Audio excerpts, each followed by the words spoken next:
Good afternoon, everyone. My name is Mindy, and I am the Code of Conduct Manager at the Clean Energy Council, otherwise known as the CEC.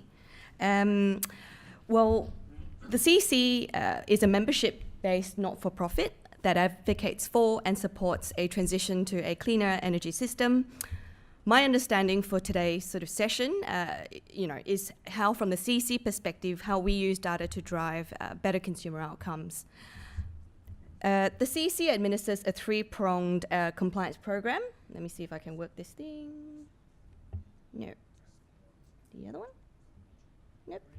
Green button. Thank you. So we regulate individual installers, retailers in the solar and storage industry, as well as we regulate products as well. So the data that we hold comprises of complaints or inquiries received from other code signatories, consumers, test results on products, consumer views on our website, and social media comments.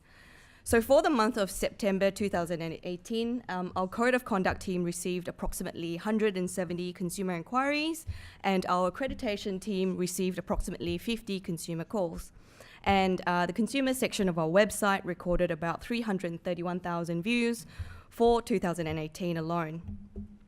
So I'd say that the collection of data and the analysis of said data is going to be used as a basis for, firstly, assessment and further investigation to detect potential breaches, and secondly, better education with the aim of improving practices within the industry, both from a business and a consumer perspective, and thirdly, to drive continuous improvement on product design and to enhance safety requirements. So firstly, the Code of Conduct was formed on the specific focus with regards to consumer protection, primarily in the pre-sales, marketing, and after-sales service with the purchases of rooftop solar. So the kind of complaints that we do receive in the code team would be all the ones listed here: misleading advertisements, poor after-sales service, issues with warranties, which then informs our compliance strategy. So the collection of information also allows our code administrators to monitor and target code signatories for further compliance activities such as on-site audits, mystery shopping, website reviews, and more importantly, for these sanctions to be applied when non-compliance is detected. Recently, we received a complaint about a code signatory who advertised the availability of a government rebate when it was not yet available. This is a breach of the code's pre-sale activity section, which requires that all state and federal incentives must be accurately represented. And this breach has then been recorded against that particular code signatory and will be subject to further review in the future. Should there be further non-compliance in 12 months, the signatory could be subject to suspension or termination from the approved solar retailer program. As an outcome, this acts as a deterrent for current and potential code signatories and provides an avenue for consumers should an issue arise with a code signatory.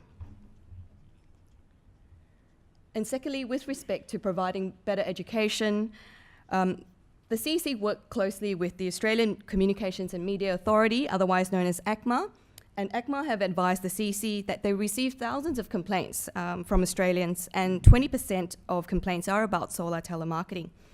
Now, this indicates a high level of non-compliance from businesses from solar businesses using telemarketing, and it is causing significant nuisance to Australian consumers. So the CEC has utilised this information to provide better education to our member and installer base, such as inviting ACMA to our All Energy conference and presenting to businesses on their obligations on telemarketing, as well as the penalties associated with breaching the Do Not Call Register Act.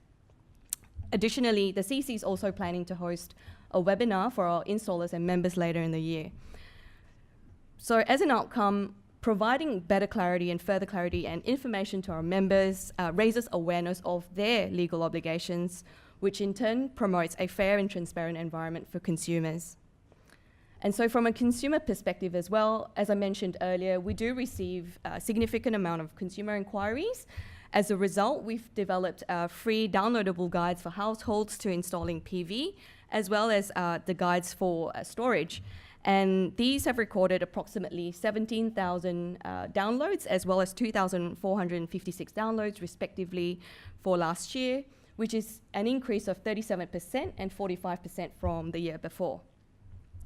And to further assist consumers with a smooth and painless acquisition of rooftop solar, we provide a list of accredited installers and approved solar retailers on our website, which have resulted in approximately 140,000 views from our accredited installer list and 184,000 views on our approved solar retailers list.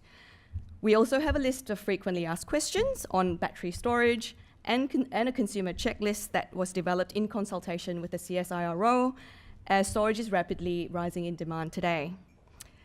As an outcome, better informed consumers presumably make better decisions in all aspects of the consumer journey. And last but not least, a focus on better product design.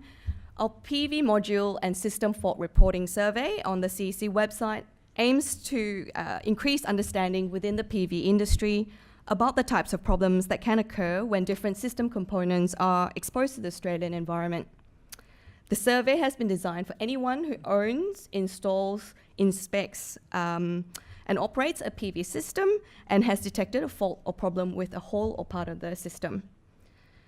The collection of this data will help improve future PV system design, drive better component selection, better product development, and product approvals for Australian conditions.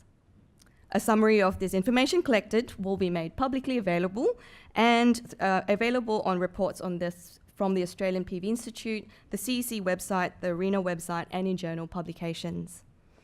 As an outcome, the data collected here will enable, clearly better product design and improve the standards of PV systems.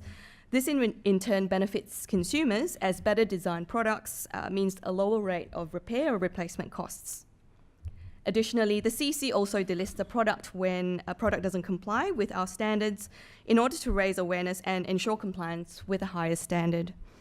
For example, recently we ran a test on an inverter and it failed our requirements. We then made sure that the manufacturer initiated a voluntary recall through the ACCC process, as we would not relist that particular inverter as an approved product if it did not do so. As an outcome, there is an enhanced focus on the safety, the performance, and the reliability of the PV system for consumers here. There are many ways that data can be used to drive better outcomes for consumers. Through the work I've mentioned, we've seen improved standards for products used in Australia, better protections through the initiatives like the Approved Solar Retailer Program, and greater transparency of information within the industry. And with so much rich data coming from across the industry, this allows the CEC to influence positive outcomes for consumers where possible. So thank you for your time.